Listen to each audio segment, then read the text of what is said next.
All right, welcome everyone. Today we're doing something really special. We're not just going to talk about a topic, we are setting off on a journey together. A real deep dive into one of the most profound and yet surprisingly practical mystical arts you'll find anywhere. The art of sacred hospitality, as taught by the Zohar. And listen, this isn't about which forks to use or having the perfect dinner playlist. This is about reconfiguring the entire cosmos, one guest at a time. So let's get into it. So here's our roadmap for the journey. First, we're going to witness a royal welcome to really get the groundwork. Then, we'll start to see the host in a new way, as a kind of dynamic interface. From there, we'll go deep, really deep, into the cosmic architecture of what's happening. We'll even learn how to tune the system using these incredible tools like color and number. Then, we'll bring it all down to earth with a practical game manual. And finally, we'll uncover the ultimate, secret purpose of it all, unification.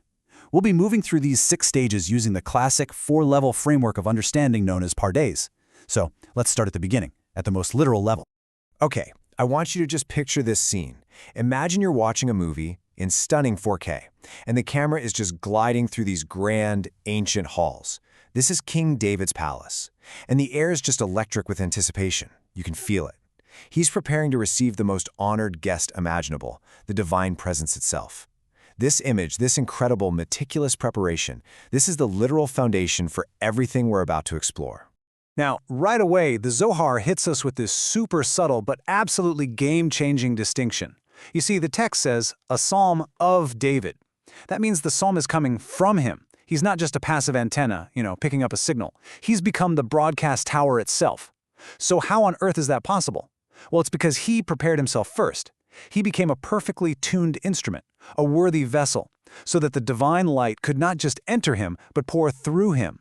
This is the absolute core principle we have to get. Preparation isn't just about fluffing pillows.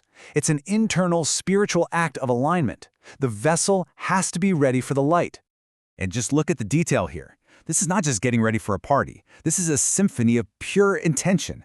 The singers, the Levites, they aren't just standing around. They're arranged in a precise geometric order. Their voice is creating a specific harmonic frequency for this specific guest. The priests are in white linen, the color of chesed, loving kindness, literally projecting peace. The incense isn't just random. Its fragrance is attuned to the moment. Every single candle, every light, is placed to carve out a perfect vessel of sacred space. A throne is made ready. Nothing is left to chance. Every element is consciously aligned to honor the unique essence of the presence about to arrive. This is preparation at its absolute highest level. Okay, so that's the literal picture, right? Absolutely beautiful. But now we're going to peel back the first layer. We're moving to the next level, Ramez, which is all about hints and allegories.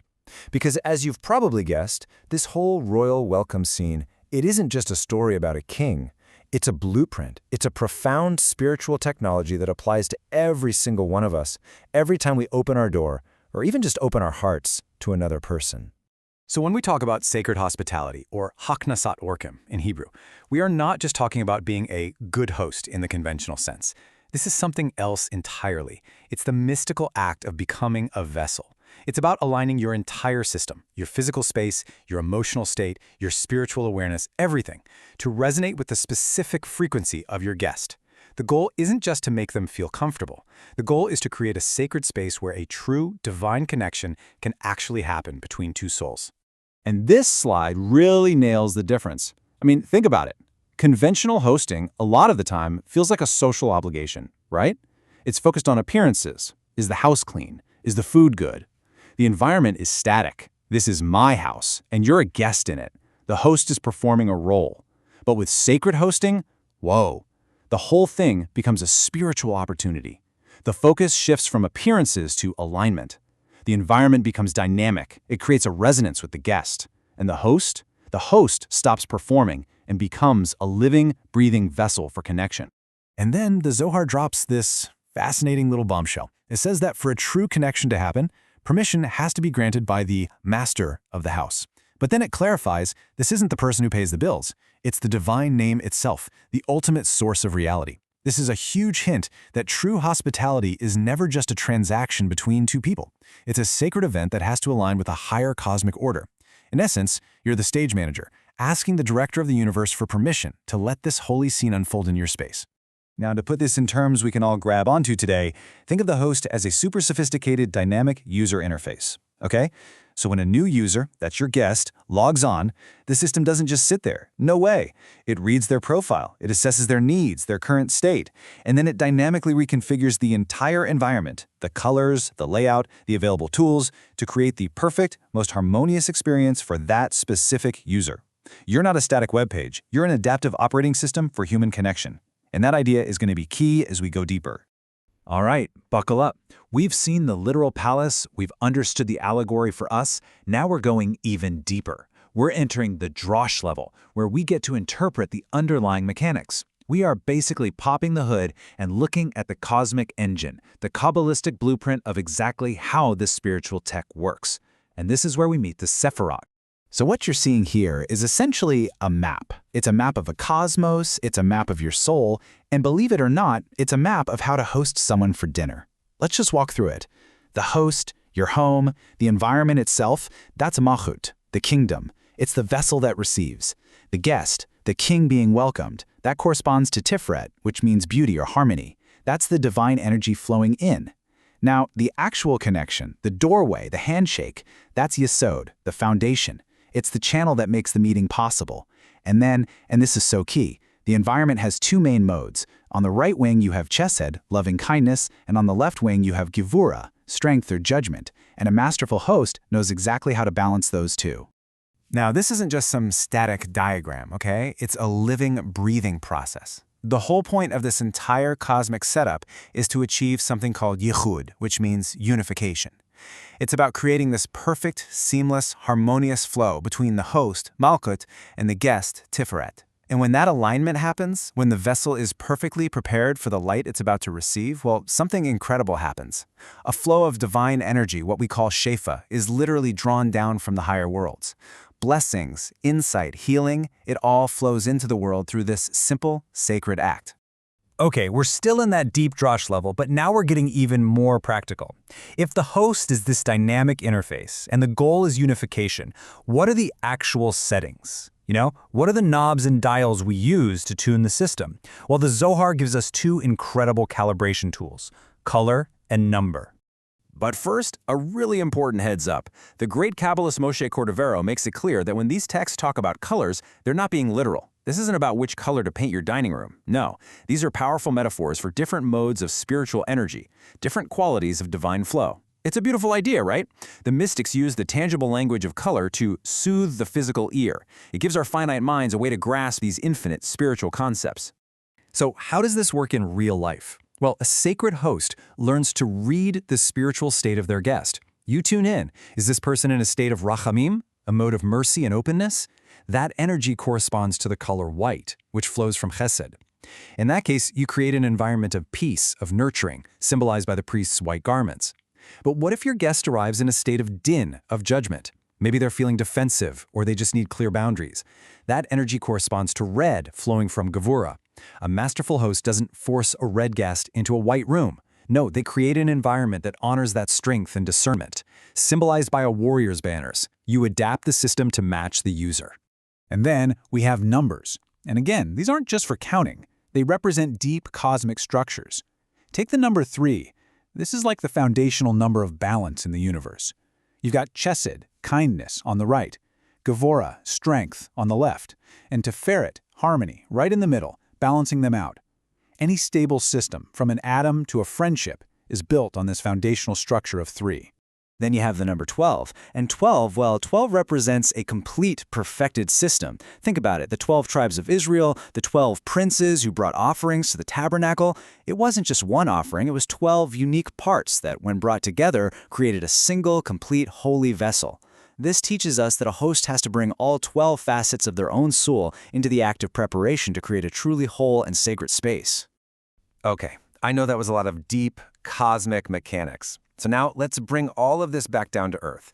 How can we actually understand this and use it in our lives? To make it all click, we're going to look at this system through 2 really cool analogies. One for the gamer and one for the engineer. First up, the video game version. So imagine your home is a level in a game, and a new player, your guest, is about to enter.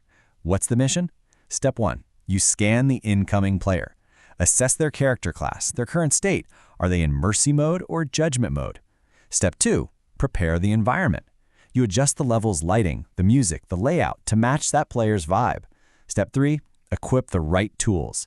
You offer the right items, the right dialogue options, the right support for whatever quest they're on. And step 4, when you get that alignment just right, you get a harmony bonus. A new flow of energy, that shefa, is unlocked, and everybody gets XP and rewards. All right, now for all the cosmic engineers, the systems thinkers out there, let's look at the same process. The guest, or Sephirot, that's your incoming user or process. You and your home, Malchut, you're the system environment, the UI and the OS. All those meticulous preparations you make, that's your configuration script that you run before the user logs in. That moment of welcome, the handshake, that's the API call and handshake, enabled by a SOD. And the end goal, perfect system integration and harmony. In our language, that's Yichud, Unification, which allows for the flow of blessing, shefa. It's a precise, elegant, and incredibly sophisticated system for connection. So, we've made it. We have journeyed all the way from the literal palace of a king, through allegory deep into the mechanics of the cosmos, and now we've arrived at our final destination, the soul, the secret, the deepest, most profound layer of meaning that gives purpose to every single thing we have just talked about. So after all of this, after the Sephirot and the colors and this intricate alignment, we have to ask the biggest question of all. Why? Why go to all this trouble? What is the ultimate point of mastering this sacred art? Is it just so we can throw better parties and maybe get a few personal blessings? The secret, the soul, is so much bigger than that. The ultimate purpose is nothing less than tikkun olam, the rectification, the healing of the entire cosmos. You see, the Kabbalists teach that at the very dawn of creation, a kind of fracture occurred in reality, a separation between the divine masculine principle, zeranpin, and the divine feminine principle, the nukva. And every single time we perform an act of true, sacred hospitality, where a host, the feminine receptive vessel, perfectly aligns to receive a guest, the masculine projective energy, we are creating a microcosm of that cosmic healing. You're not just hosting a person for dinner. You are participating in the grand, universal project of mending the very fabric of reality. And this final quote from the Zohar just brings it all home. The goal is that all may be one, without any separation, to create a reality where there's no more division, no more fracture, so that praise can ascend and so that everyone and everything, above and below, can exist in a state of pure, unadulterated joy. I mean, wow. That is the secret purpose hidden inside the simple act of welcoming another soul into your space. So, from the very literal preparations in King David's palace, we've journeyed all the way to the ultimate secret of cosmic architecture. And it turns out, sacred hospitality, in its deepest sense, is the art of creating oneness. It's a technology for healing, a practical guide to mending the fabric of reality, and you can do it right in your own living room. Thank you for joining us for this complete journey through the Pardes. We hope these ancient truths help you and your family improve your own dimensions this week. If you enjoyed this full chapter deep dive, please share which part of the journey touched your soul in the comments. We'll see you in the next chapter.